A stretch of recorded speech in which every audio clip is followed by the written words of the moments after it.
Hoje nós vamos continuar falando sobre o campo de concentração de Brindonk, acerca das considerações preliminares feitas pela Comissão dos Crimes de Guerra de 13 de dezembro de 1944.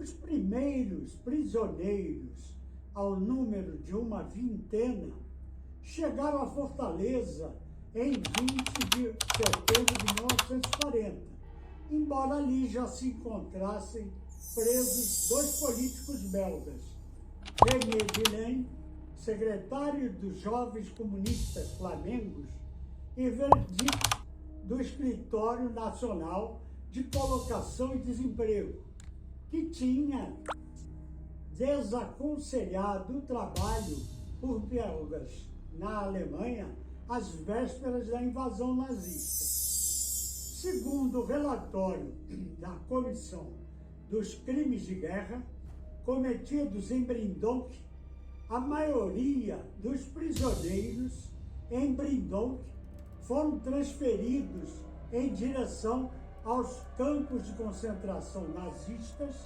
em diversas épocas. E como bastava uma permanência de 4 a 5 meses para arruinar a saúde de um prisioneiro mais robusto, capaz de lhe fazer perder mais de 1/4 parte de seu peso normal. Assim, fácil será compreender que, após ter passado pelo inferno de Brindonk, o prisioneiro encontrava-se nas condições mais desfavoráveis para suportar os rigores dos demais campos nazistas, vindo a morrer em seguida, sem o óbito ser considerado em mais um número no campo de Brindonk.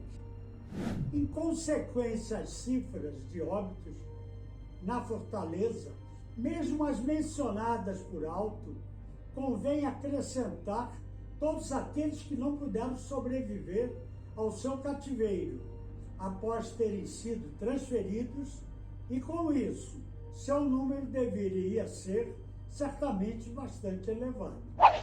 Desta forma, um comboio com um total de 120 prisioneiros, que deixou Brindonk para outro campo na Alemanha, somente 8 foram recebidos.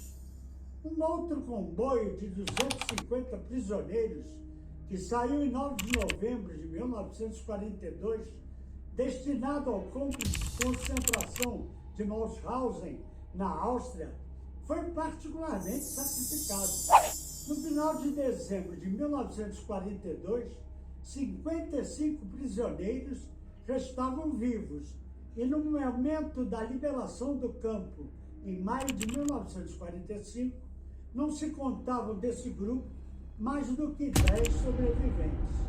2 deles, Lucien e Armand Van Hal, declararam que se recordam ter entendido dizer pelos SS que os acolheram no campo de concentração de Mauthausen que o campo devia ser bem terrível, a julgar pelo aspecto miserável dos escravos trabalhadores que lhes era fornecido. Para eles, Mauthausen pertence à terceira categoria de campos mais cruéis. Consta na página 15 do relatório da Comissão de Crimes de Guerra no campo de tortura de Brindonk. As diversas categorias de prisioneiros em Brindonk, as pessoas internadas ali não tinham, em geral, nem sido condenadas, nem julgadas, e certamente nem sido interrogadas. Elas se encontravam ali sob a alegação de medidas de proteção e por prazos indeterminados, mas que, na realidade, era para dali nunca saírem. O major alemão Philipp Schmidt, comandante do campo de concentração de Brindonk, declarava que não há aqui senão detidos por medida de segurança, até meados de 1942, quando, segundo ele, chegaram a Brindonk os detentos cujos processos achavam-se em curso. Na realidade, ninguém sabia se um dia seria liberado ou executado. Todos estavam submetidos ao mesmo regime, debaixo da autoridade absoluta de seus guardiões, que tinham, certamente, sobre cada qual o direito de vida e morte. Entretanto, ali existia também diferentes categorias de prisioneiros, segundo a classificação estabelecida pelos nazistas alemães.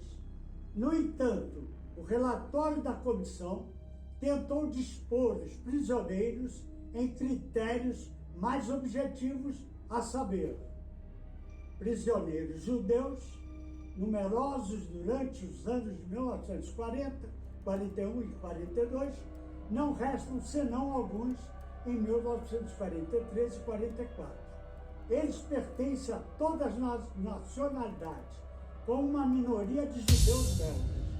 A prisão dos judeus em Brindonk era em geral motivada unicamente por sua raça, se bem que havia alguns prisioneiros políticos judeus. A maior parte dos judeus havia sido transferido em 1943 e 1944 para os campos de concentração da Alemanha e da Polônia, de onde não mais retornariam. Submetidos aos piores tratamentos em Brindonk, afirma o relatório da comissão que restou muito poucos testemunhos dos judeus sobreviventes no referido campo de concentração. Judeus e arianos viviam em câmaras separadas à parte. Todavia, sobre os canteiros das jornadas de trabalho, equipes de ambos os lados se relacionavam. Num próximo vídeo sobre Brindonk, irei narrar sobre os prisioneiros não judeus. E você fique atento que nos próximos vídeos, além dos não judeus prisioneiros, vamos falar dos comandantes cruéis que comandaram este campo de concentração. E por hoje fica por aqui.